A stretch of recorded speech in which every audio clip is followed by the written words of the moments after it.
growing up in Windsor in the summertime, you know, that's where we all started. We started our day at the ball diamond. And a lot of times we ended our day at the ball diamond. There were a few times I know when my mother even brought me lunch over to the ball diamond because, you know, that's where I was. Well, I'm going back, you know, there's a lot of hotbeds of baseball around. But, you know, I think the first team was 1902, and there's been a team here ever since. And you didn't have much to do back then.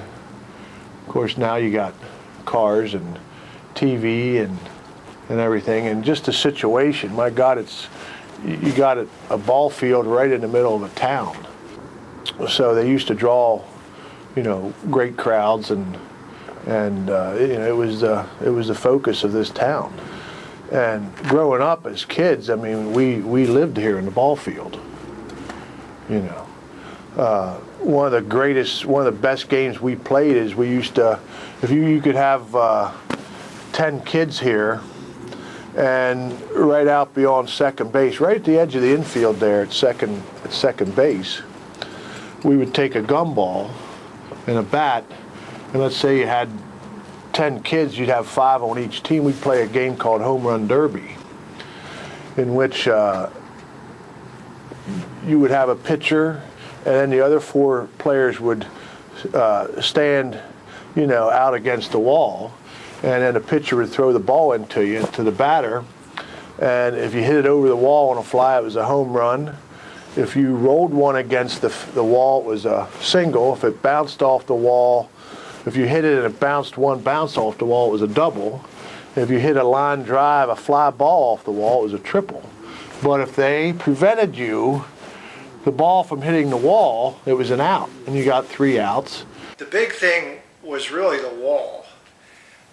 Hitting a ball over that wall was what all of us wanted to do at one time or another. So a lot of times when we played ball, we would have home plate be at second base so that we could, you know, reach the wall.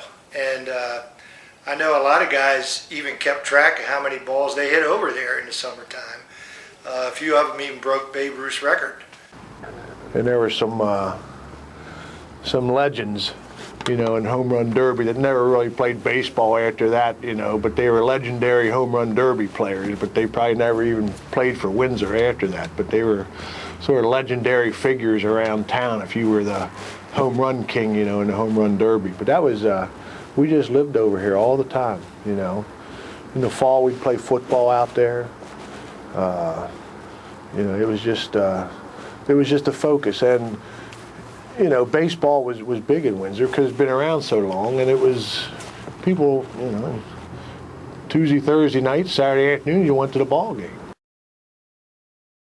Hey, look at this. This is what we got now. Oh yeah, oh yeah. We got a spoon, we got a knife, we got a screwdriver, and we got a can opener. Now, if you can't get the bases in with all that equipment, you're fired. It's normally not this bad. But yes, we normally have to do some digging and remove dirt from the hole with a spoon or whatever other object we can find.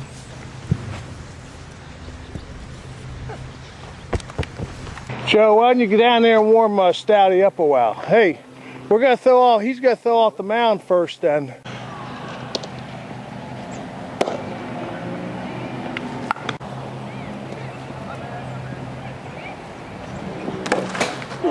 Come on in here a second. Now look, we sort of got low on balls at the end of the year, so we got to put a lot of new balls in here for batting practice and that, so we don't have to, it don't hit off the screen and foul back into the creek. All right, Troy, you can use them good ones if they ain't in a wrap. Where's that at,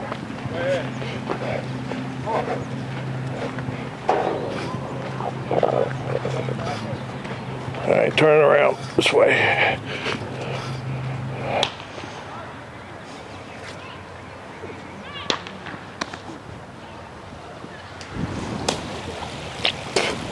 Didn't go in the creek, but I went across the creek. All right, here's the big predicament. How we gotta get across the creek? Hey, Ronk. All right, and figure out how to get that. Okay.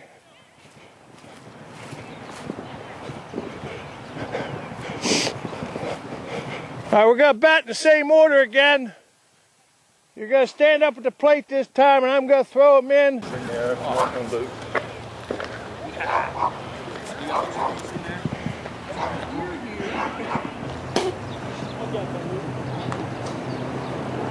Don't worry about blasting them away in there. Just get the soreness out of you. Get some swings and get that soreness out of you a little bit.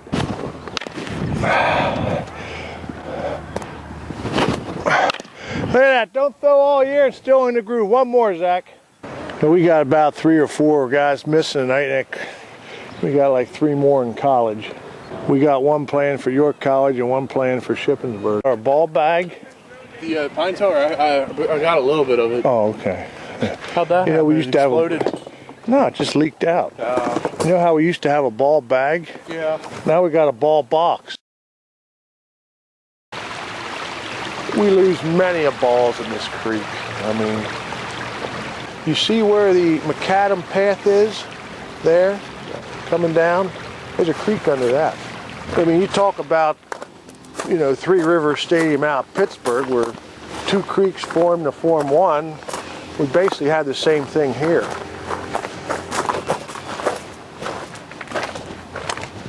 This was always an open creek, just like this is, up until maybe 20 years ago when they put piping and they put dirt over it and put that macadam path there. Up until about, I think they probably did that maybe in the 80s sometime. Kids will dam it up. We had practice one time down here, and kids just love playing this creek, the town kids. Well, I come across the thing one time, the bridge there, and this kid was playing in the creek. And he had a piece of string running across the creek, up onto that branch, and hung down from the branch a little bit, and there was a rock tied on the end of it. They're a pretty good sized rock. I said, "What are you doing?" He says, "Well, I'm booby trapping it." He says, if some other kid comes walking down through here and trips that string, that rock might drop down on him. I said, all right. I mean, he really had a real, you know, a real system there, you know. But they're always trying to catch minnies in the creek. If you get out in the Craley, this eventually turns into, you know, a very big trout stream down around the Craley area. You got Craley Fish and Game down there, and you know they stock fish eventually in this creek as it gets much bigger. Ever since I was a little kid, probably, well, all my life. And I'll soon be 69 years old, so I followed him for quite a few years. We lived on Main Street, and when we were working out in the yard, you could hear them. That was in the Twilight League. You could hear them practicing up there. At that time, they practiced. The days they didn't play, they practiced. So if you didn't show up for practice, you didn't play. So it was quite. And there were times that I was at games here already when we had the old grandstand down here, that they had 1,500 people. When they played Redline, it was quite a rivalry. When it was a 2 o'clock game, if you didn't show up at 9 o'clock in the morning to get a blanket down or get an aerial on here, you stayed back. There were very few games that you didn't have at least 200, 250 people. It was quite a rivalry, all the teams. And there were some really good ball players that played here over the years. Like I say, I was born and raised here. We used to mow this field by hand with not power mowers, with the old reel type hand mowers. There was the dirt area just like in the Major League, the rest of it was grass. And there was an old guy that lived over on Main Street over here. His name was Elge Gamble. He drug the infield for him. I think it's still maybe laying over there, a steel disc that they had made up to drag the infield. And over the years, they drug it out further and further, and that's why that little bit of a bump from the infield to the outfield is in there. They drug the sand and the clay And eventually they did away with the grass part of the infield. But when we were kids, it was a privilege for you. We actually hand raked the infield, the dirt part of the infield, and God forbid that before a game you should go out there and put a footprint on that before the game started. I mean, once they were done taking infield practice and things like that, you went out and you raked all the footprints out, and nobody should walk on it until the game started. But it's a different era now.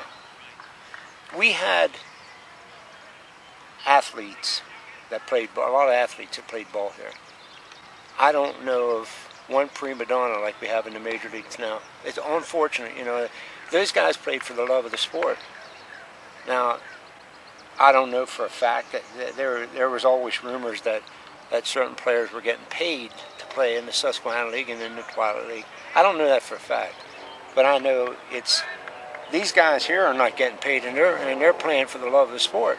Some of these are the guys I saw play, like Newman. I knew him from when he played football at Red Line High School. And Wilson, some of these ball players here at Windsor have been around with the club for a long time. Nate, his dad was a very good friend of mine. Wilmer, him and I fished together, hunted together. It's quite a, like you say, we're really fortunate that the borough can maintain this and keep it the way it is now. But I did play a lot of ball on here when we were kids, but I always had there were 7 kids in our family, and I had 2 jobs, plus until I was 18 years old, I delivered the newspapers here in town. And that wasn't with a vehicle. We started out down on Main Street with a bag of newspapers on each shoulder. You walked till the newspapers ran out. You walked back down and got 2 more bags, and that's the whole way around Windsor. And you did that rain, snow, it didn't matter. Kids, and listen, I did that 6 days a week, morning and evening, for $12 a week. I delivered 365 papers in the morning for $1, 367 in the evening for $1. You try to get the kids to deliver 1 paper for $1. Windsor's no different than any of the other teams in the Susquehanna League. They're all the same way. You know, you put together the best team you can, the way that you think you can make a winner out of them. The field actually is Wilmer Neff Field at Laux Memorial Park. Now the park includes this and the park over here. Now Laux is Jakey Laux. He's the guy who used to live in center field, in that house in center field. He's the guy that lived there, Jakey Laux. I think he donated the Ballfield. He owned this land eventually. He owned this land. And then I think he donated the field to the borough. The wall, I think, might have been put up in the 1930s. We sell these wall ads. This wall actually makes money for the ball team. We have a guy, this Brookside Motors, Primo Pizza is a local guy here. This Keystone Insurance, or Kochman Insurance Group, he's a friend of mine. He coaches football with me. Dayhuff's Landscaping, he's right up the alley here. State Farm Insurance is my insurance agent. Grove Sporting Goods, that's where we get all of our bats and equipment. There's Hefner Funeral Home, Line Auto. Paul Klein, he's my chiropractor. Cape Horn Beverage, half the time I think we keep them in business during the season. After a game or something, we need a case of beer or something like that. Windsor Service Center, he's the only service station in town across the street. And Lawyer's Pharmacy. And of course the last one is one I'm most proud of is, my dad. And the field's named after him and the park's named after Jakey Lau. I could not think of anything better to happen to him than have his name up there. He really, when he was a youngster or a young man, he didn't really have a chance to play. He came from a large family. He worked a lot. My dad, he's also in the Hall of Fame, Susquehanna League Hall of Fame. Never played an inning for Windsor. Always probably wanted to. But he really took the game serious. He knew the game of baseball. He played some when he was younger, but once he went in the Navy, and he came out of the Navy and got married, and he didn't really have a chance to play. But he knew as much about baseball as anybody I've ever seen. He grew up in Spry. My dad did, and there was 12 in his family. There was 4 boys and 8 girls, and he always wanted to play baseball, but it just wasn't. He sort of had to work. He could look at a guy and look at his stance and tell if he was a good hitter or not. He knew all the players, and everybody from every town that we went to play knew him, because he was just such a sociable and friendly guy. He wasn't afraid to talk to anybody. He was always a league officer. He would always go to meetings for Windsor. He'd always take the collection up down here. We used to always say it used to take Dad 3 or 4 innings to take up the collection, because he knew everybody from the opposing teams, all the fans, and of course he knew our fans. And when you sent Dad to take a collection up, he was usually gone for a while, because he'd talk to everybody. Nate, his dad, was a very good friend of mine. Wilmer, him and I fished together, hunted together.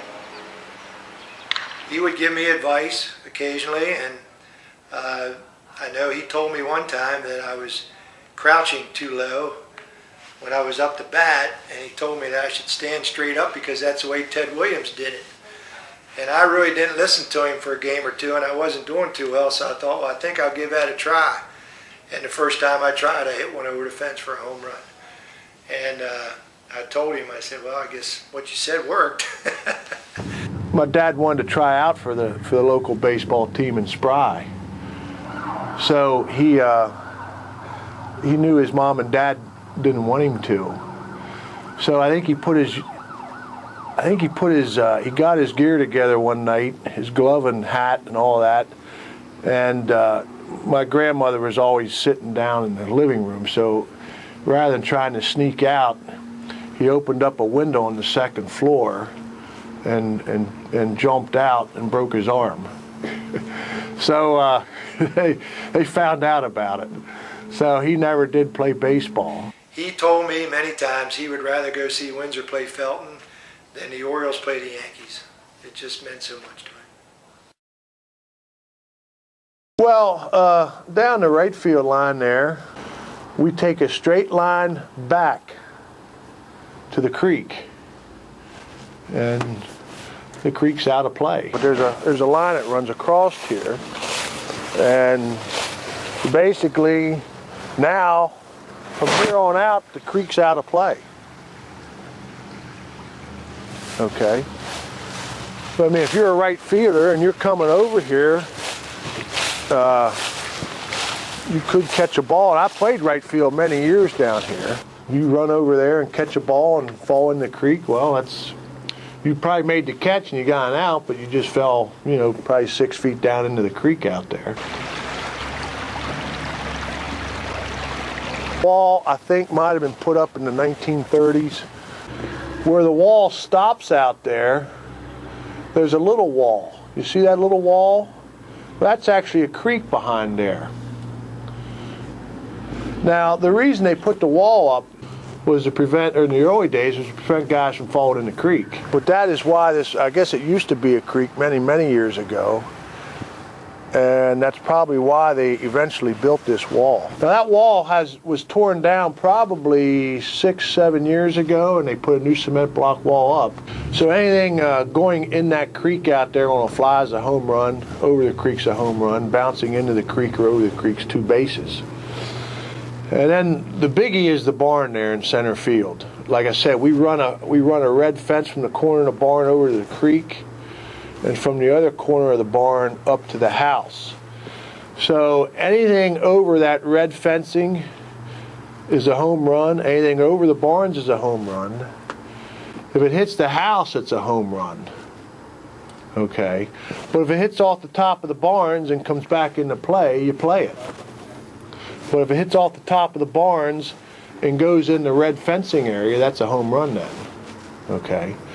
Then you got the carport, that's a macadam carport. Anything hitting behind that white wall and that carport on the fly is a home run. We'll put up 2 red cones here, here and here. So if a ball ever rolls up in here, that's 2 bases. If it hits behind the cones on a fly, it's a home run. And then in left field, the road in left field is High Street. Any ball hitting on the road on a fly is a home run. If it rolls up on the road, it's 2 bases. But if it hits those trees out there in left field, I mean, you could hit a heck of a blast, but if it hits those trees, and these are the trees now, they look pretty harmless now, but in the middle of summertime when they're in full bloom, you know, balls can come out and like I said, we say if it goes through if it hits the road on a fly, it's a home run. If it's hit these trees, it comes down like this brush over here. You got to go dig it out. You know, and that's happened. And in fact, that happened just this year. The other team really, the left fielder really didn't know the ground rules. And a ball was hit out there and it hit in the trees and it just dropped down in some of that brush out there. And they looked at it, but they didn't know to go get it. And our guy Nate Newman, our big home run hitter, he just circled the bases for a home run, you know. So that's how it was. Now this here was just done this year. This is cement. They had to put this in to prevent the road from washing out. Now we haven't had a ball come out here and hit off this yet. You know, we just would play it, but you know, to keep the road from falling in, they had to do this. Put this cement down. A lot of people sitting under that tree, you know, during a game.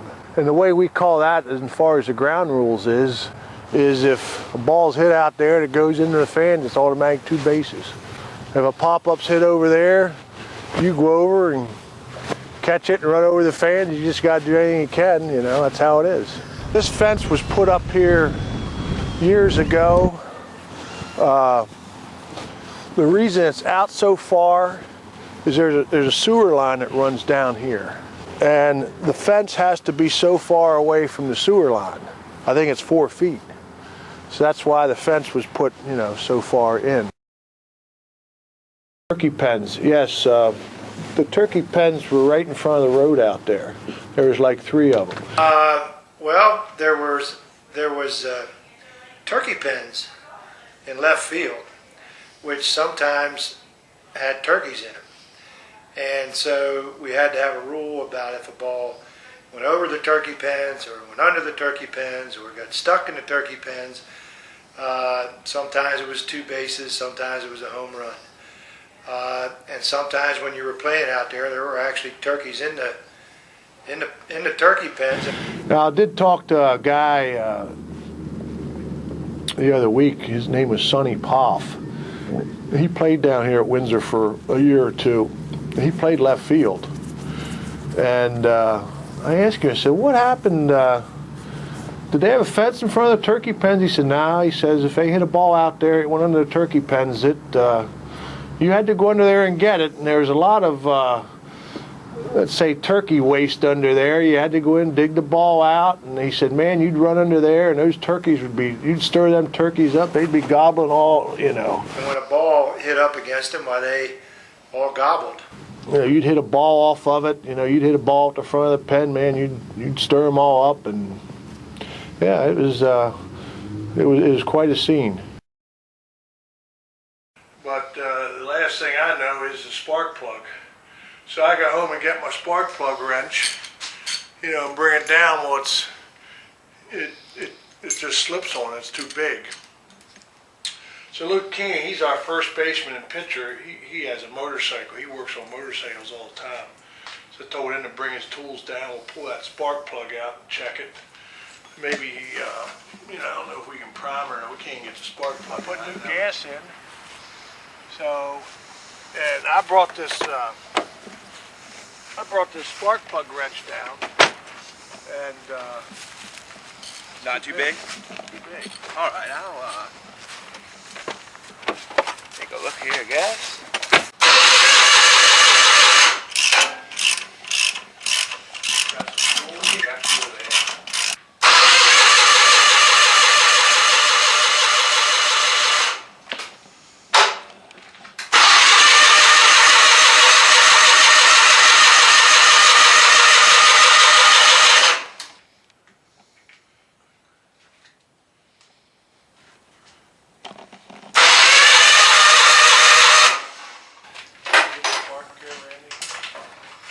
So Luke, is this part of like spring training? I guess you could say that. Seems to be a ritual. Well, usually the battery's usually dead in it. Like this morning, we even tried jumping it, but then we determined that ain't the problem. Would you think? Or do we have enough juice getting there? Or It sounds, I mean, it's getting weaker, but that should definitely. do you think it's a fuel filter? I don't know. I don't know. I lost my screwdriver.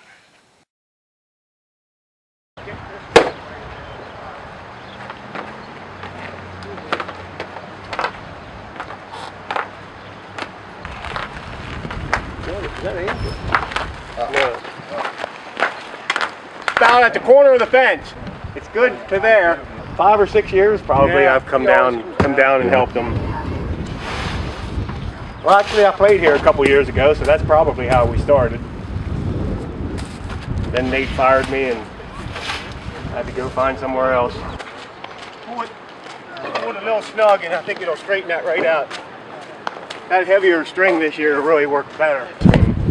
Corner of home plate past the bases to the foul lines.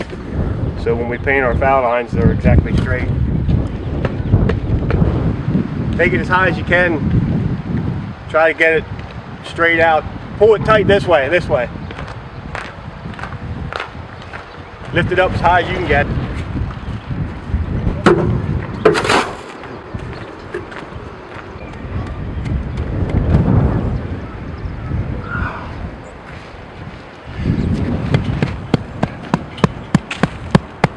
Well, I don't know if this is how they do it in any other place, but this is how we do it at Windsor.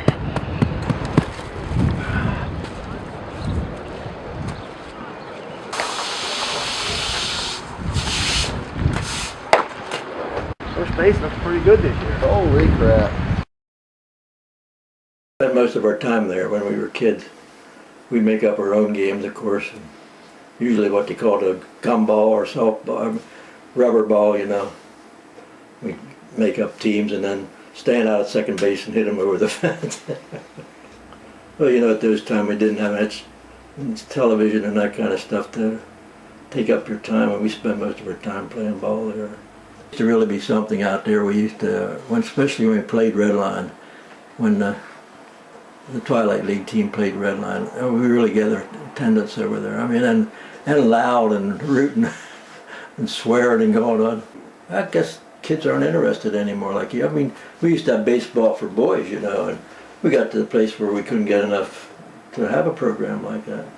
We used to have a man who had a little store down there, Bob Sherry, his name was, and he was a terrific rooter. He would stand as close as he could to the ball field, there where the fence is, you know, and holler at him. And I think he won some games for Windsor, because if he had a man on first base, he'd say, there he goes, you know, try to get the catcher to throw the ball or something, or pitcher, get him riled up. And then when the umpires made a bad call, dam up the creek, we're going to throw him in the water. I was never that good a player. I played for what they called the second team, junior team. We were in the Susquehanna League at one time. Some of us didn't even have our own gloves. And I remember one time a friend of mine, Herman Snyder, he had a glove, and I'd borrow his glove, and it wasn't the greatest glove anymore. And I said, I'm going to throw this darn thing in the creek. And he kind of dared me to do it, and I did it. I did have a home run or two, but I think only about 2 or 3 I ever hit over the fence. I was not a hard hitter, but I started hitting left-handed so I could get him over the right field fence. Well, I remember back when Windsor really had a good Twilight League team. I believe they won the pennant in 47, 48. And one of their players would hit. I remember hitting a ball that house out there in the center field. It hit about halfway up in that house. Although I hear that one of the two of the players they have now actually hit up in the roof of that house or over that house. I think this land was purchased in 1902. The field was laid out then. And a grandstand was then built maybe a few years after that. It was sort of like the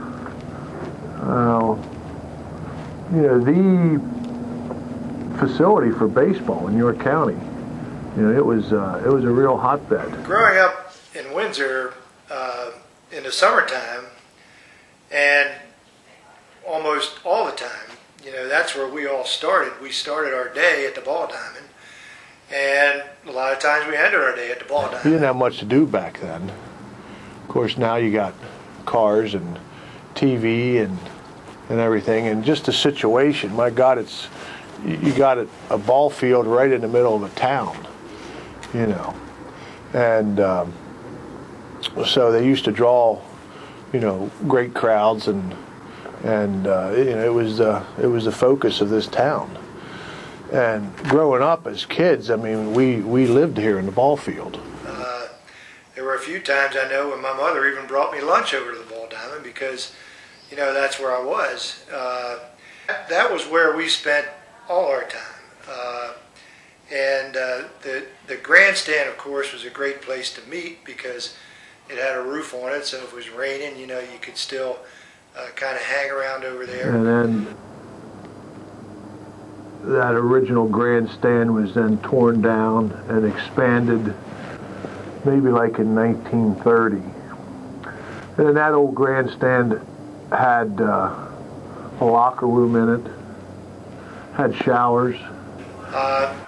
We a lot of times would actually we'd get into the underneath the grandstand where the locker rooms were, and they actually had showers in there, and there were not really lockers, but kind of like little, almost like a stall where the guys, I guess, would come in there and change into their uniform, and after the game was over, go take a shower and change into their street clothes. Of course, nothing like that goes on nowadays in local baseball. A lot of them had their names written above, and we would go in there and just look at those names, and it was really amazing how we looked up to those guys because they were Windsor baseball players, and that was pretty important. Where we lived, there was a ball player that lived right across the street by the name of Lonnie Fry. We used to call him Pin. He used to pitch for us. Now, he was much older than I was. I only played with him for maybe 2 years in the early 70s. But Sam used to say, he told me last night, he said, I remember, we'd be over here playing at night or something like that, and we'd see Pin Fry, not playing ball, just over here in the field screwing around. We'd see Pin Fry come over with a bar of soap and a towel. And because he lived right across the street from us, we knew he had a bathtub, but we didn't think he had a shower. But he'd come over here and take his showers, after work, with a bar and soap and towel. He'd bring over here and go in the locker room and go back and take a shower. And that grandstand was torn down probably, I think it was 1983. I started playing here in 1970, so my first 12, 13 years I played here was when the original grandstand was up. We just spent our entire summer there, really. It was a great place to meet and to play ball or play football in the wintertime. Our elementary school was right alongside the ball diamond. So at recess, we were on the ball diamond. At lunchtime, we'd go home for lunch and eat lunch real quick and come back and play ball again. So we spent almost all our time there. And it was a really great place to grow up. It was getting hard to keep it up. It was falling apart. And, the wood was rotting out of it. So the borough made the decision to tear it all down and then put up what you see today.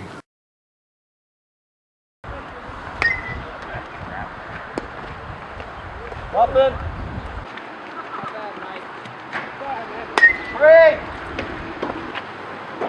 Get one. We played for it down here a couple years ago, and we played a couple years over the York-Anna field. Mainly down here because 2 years ago we started having the older team. It's like the third year having a 14 to 16 team. Before that we just went up to 13-year-olds. And we lost a lot of players when we'd be like 12 or 13. They'd start leaving because we didn't have an older team. And coming down here, they have the 90-foot bases, where our field up there behind the township building where all the younger teams play, it doesn't have the bases or the pitcher's mound for the older kids. And I remember playing here when I was younger too.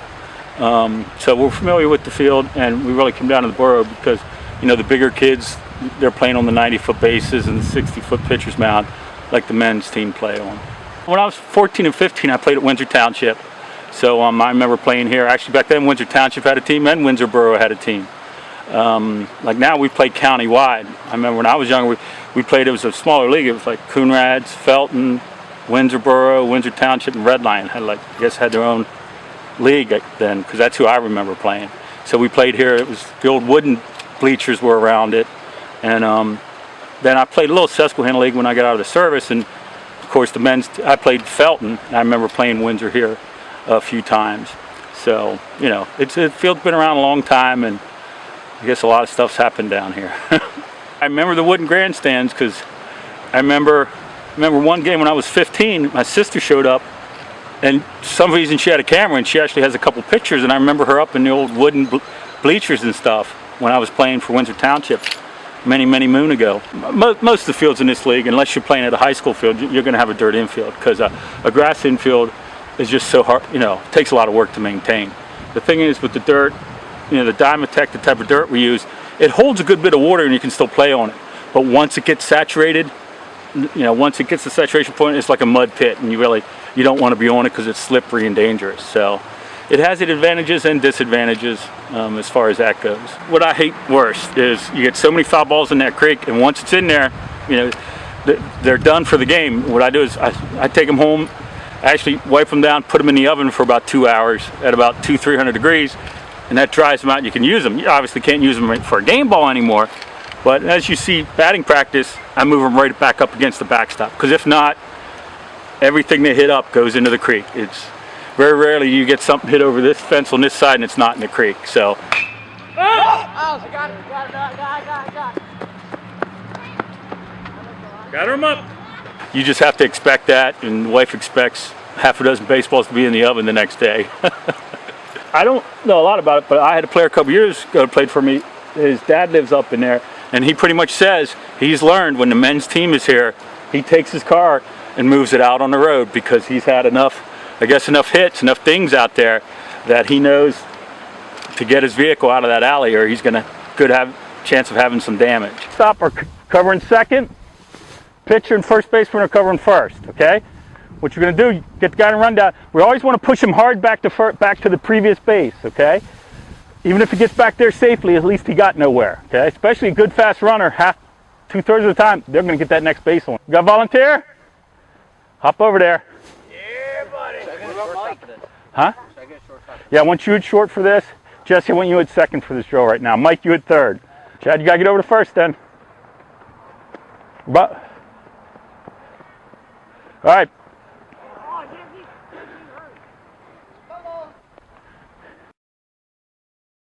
It's either the gray house or the white house next to it. I'm not sure. But I know that gentleman. I don't know him personally. I wouldn't know him if he walked up here. I don't know him. I think he bought that house maybe in 1990. But we were playing a game over here one time, maybe 5-6 years ago, and I'll never forget a guy from Jacobus hit a home run during the game. When the kids are out there, well, anytime when they're out there, really when they're playing day or night, why, most of the time we don't let the kids out in the yard. We did up until that ball came clear across the wall and across my garage and almost hit the little girl. Then we didn't let them out anymore when they were playing. It's like when I called the coach that time, me and him got in an argument. So I brought up the fact about them bouncing ball off my garage, which I sided it. And he said I should have known when I moved here that the ball may come across the fence.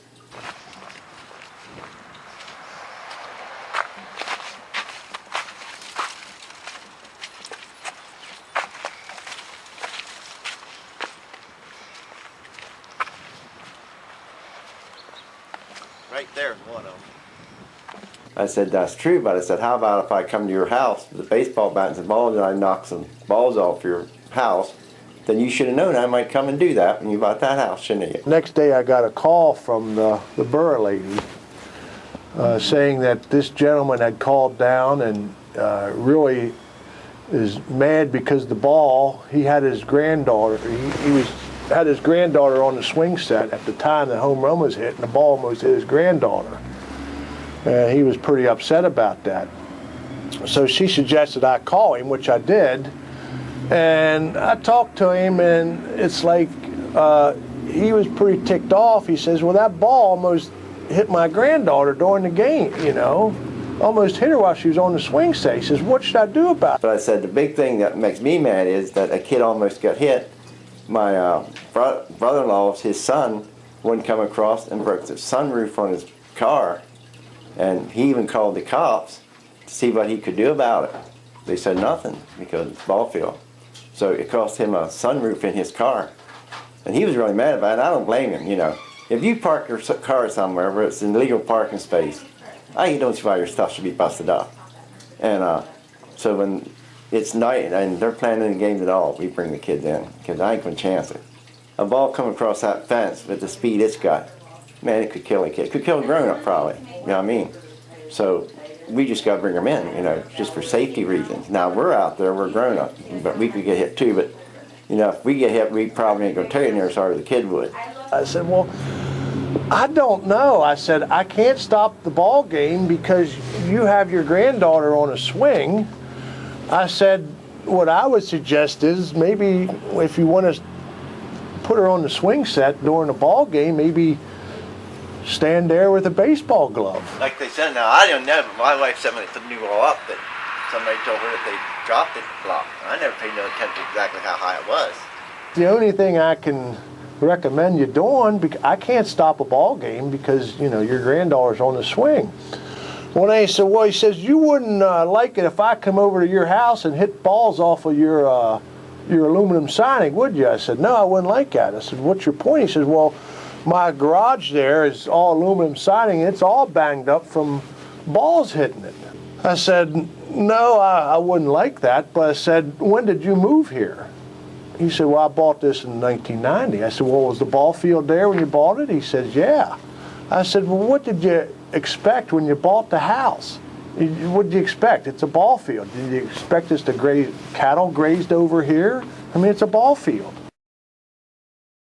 I started playing between my sophomore and junior year in high school.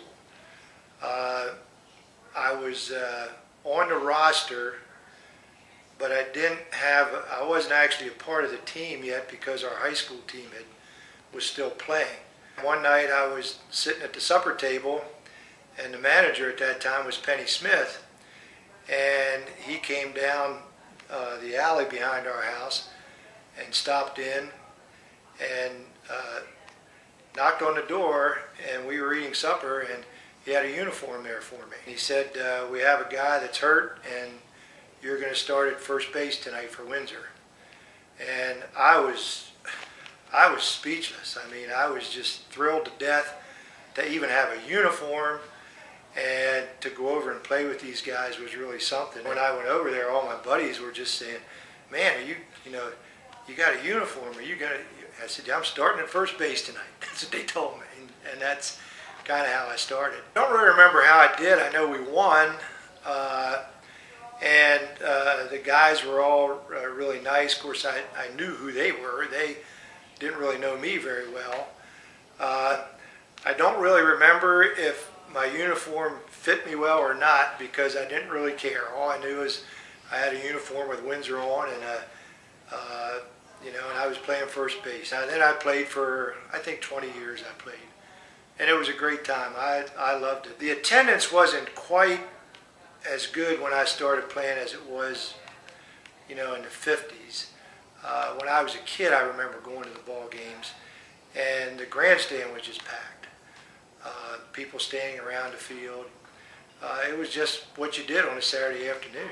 If the Windsor ball team played away, the players would all meet at the ball diamond to kind of carpool. and us kids we'd try to hitch a ride with some of them. And I know that one time, me and another couple other guys, we got in a car with one of the players, and I think it was Hammer Snyder, and they played at Lucky. Now most people don't even know where Lucky is, much less Lucky having a ball team, but they did, and they had a field. It was down 74, close to Brogue, and that Saturday afternoon I got in the car and went down to the ball game and came back and went home, and my dad said, "Where were you?" I said, "I was in Lucky at a ball game." And it was not really a big deal that I did that afternoon. He knew I was with one of the players, and that was okay. When there was a ball game, we of course would run foul balls. You got 10 cents for a foul ball. One of the things you tried to do was to keep the ball out of the creek, because if the ball went in the creek, then you couldn't use it anymore. If you were really lucky, you got to be a bat boy. And your pay as a bat boy was you got a broken bat from one of the players. If they broke their bats, they kept them in a place, and if you were a bat boy, you got a broken bat.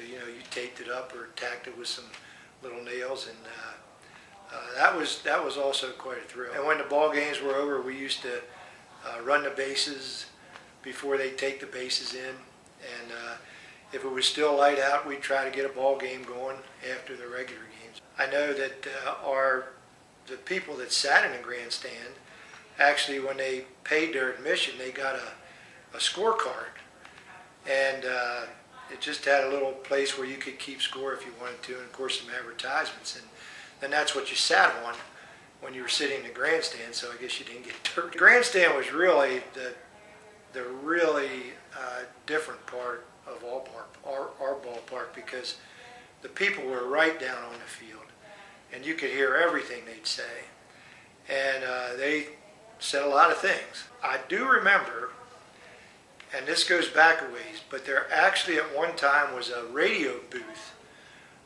on top of the grandstand, and I guess the radio announcers would somehow crawl out on the roof and go up into this booth, and it was right behind home plate up on top of the grandstand, and broadcast games. We used to go up there as kids and just play around, but I don't know if I ever saw a game being broadcast there, but that's what they told me it was for, and it was up there. I was fortunate enough to play a lot of sports in high school and in college, but playing baseball at Windsor and in the Susquehanna League was one of the most enjoyable things I think I ever did. If you want to know anything about this field, you come down and listen to the ground rules. Okay. You're black. Tell me whatever you want, thanks. Never held you back before. Never held you back before. Good to see you again, sir. Morning. Hey, how are you? Good. Into the new year, Jeff. Charlie, how are you? All right, brother. Good to see you, man. Good to see you. I heard you were down here. Hey, Coach. Congratulations. Good. Hey, Jeff. How you doing? Well, down the right field line there, you see where the fence ends? About halfway down the right field line. We take a straight line back to the creek, and the creek's out of play. So you can't come around that fence and make a catch. Okay. All right. Then we play the creek as the out of play. All right. Down to the red cones. All right. All right. Where the red cones are, we play that as out of play. So any ball getting past there, or catch and carry rule, guy catches it and slides down in there, or a ball rolling down in that area is dead. Okay. All right. Over the fence or over the walls, a home run. Ball getting through the fence, under the fence, 2 bases. Ball bouncing over the wall will be 2 bases. Where the big wall ends, there's a little wall out there. We play it like an extension of the big wall. So anything in that creek on a fly is a home run. Bouncing over the creek is 2 bases. All right. Hit on top of that fence. That's like hitting on the top of the fence. That would be a home run. Just ball like a wall. Also. It's just like a wall. Just like a wall. On top of a fence. Very good, sir. Wall. Very good.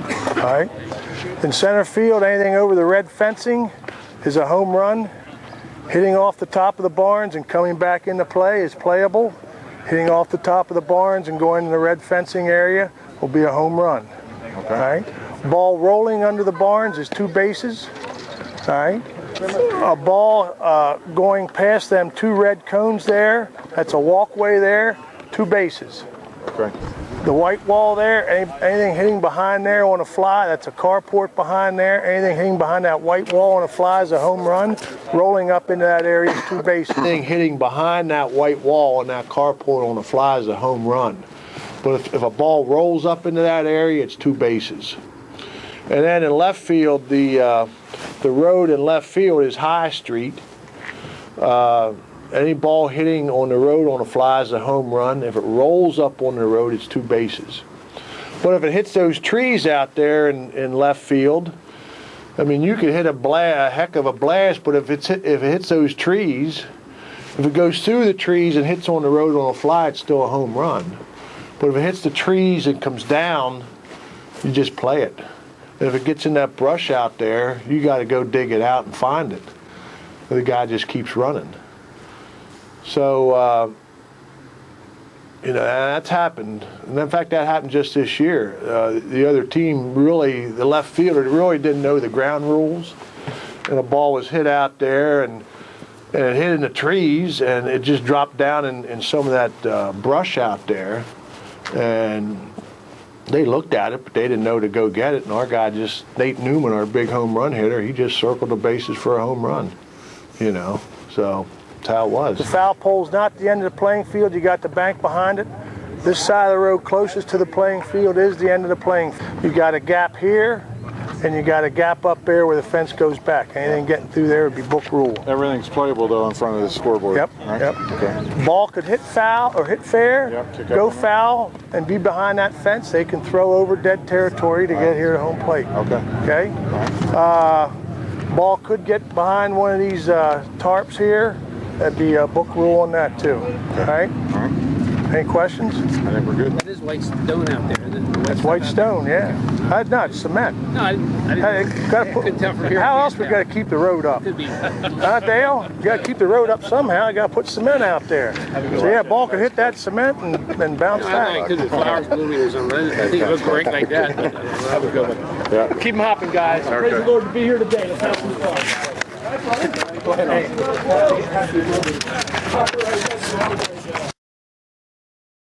Sometimes it's good to just go in the backyard and watch the ball game. I don't know what they consider home run fence or nothing. Balls come clean up to the house even when they're playing. We'll run that other red fence up to here. So that's why we say anything that hits the house is a home run. Yeah, I'll pick it up and hand it to the ball player. And he throws it in. Talk to me, Luke. One out.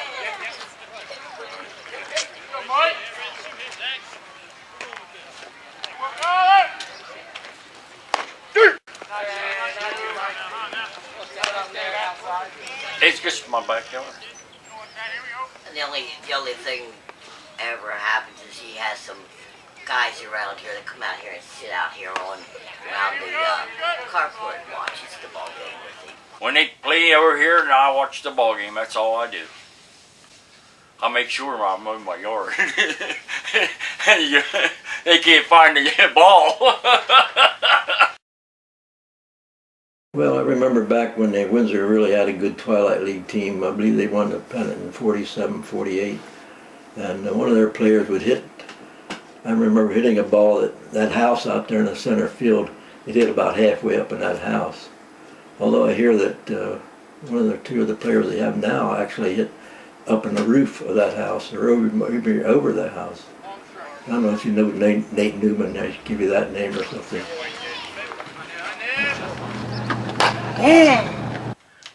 That fly! I seen them fly over the roof here. Hammer Snyder. He lived up on the hill there. He was probably one of the better ball players that ever. He still probably holds one of the records in the Susquehanna League for home runs. But they used to kid him about he tied on sliding pads and never slid. In the 30 years he played baseball, he never slid. But he always played right field. They said Hammer couldn't go back, so he played right field and play the ball off. At that time, that was a wooden fence. It's concrete now, but at that time, it was a wooden fence down on there. When we were kids, we were practically raised on the Windsor Diamond. You know, we were over there playing ball and stuff and everything, which how you get your starts, you know. Windsor had a junior team, but when the Twilight League, and they had a junior team, what they called the Eastern League. A lot of people didn't know that. They had teams Helen Violet Hill, teams like that was in it. Then after, of course, I played with them a couple of years, then I went up to it's like a farm team, you know. Then I went up to the Twilight team. Went in the Navy till 32 months. Till it'd be 45, I guess. And I got out, then I come back and started playing again. Then I got a little heavier, then I changed positions. I met Red in 1949, and they were in the championship playoff in at the York Fairground. The York and White Rose. Wanted, something for good luck. So I had my medal, my nursing medal, from Episcopal Hospital, and I gave it to him. And he won the game. He didn't want to give my medal back, but it was my identification. I probably could have played a little bit. Our family was getting bigger, you know, then we had a lot of other commitments. The year my husband was home run king, I was pregnant with our first child. And when he would come up to bat, I would say to him, "Hit it over the fence and I'll name it after you." We now have a Donald Howard Jr.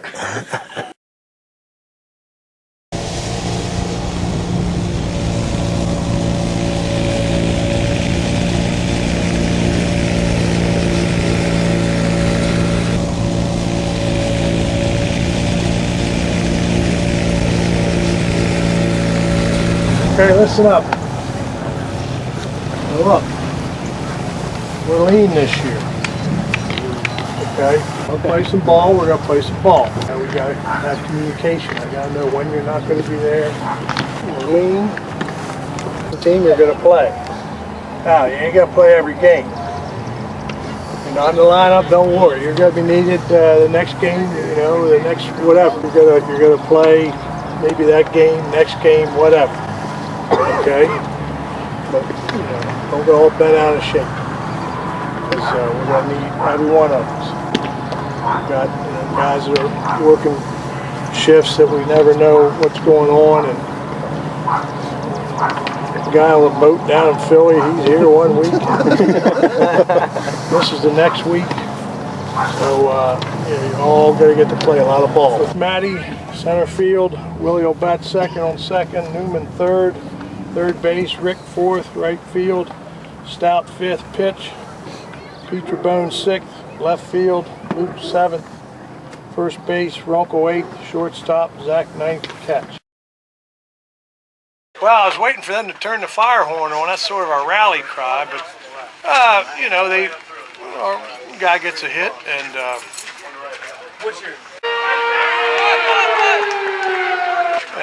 you know, we bunt it, you know, and they throw it away at first. And I saw the right fielder going after the ball. I knew Tyler's speed. I figured he could beat it. You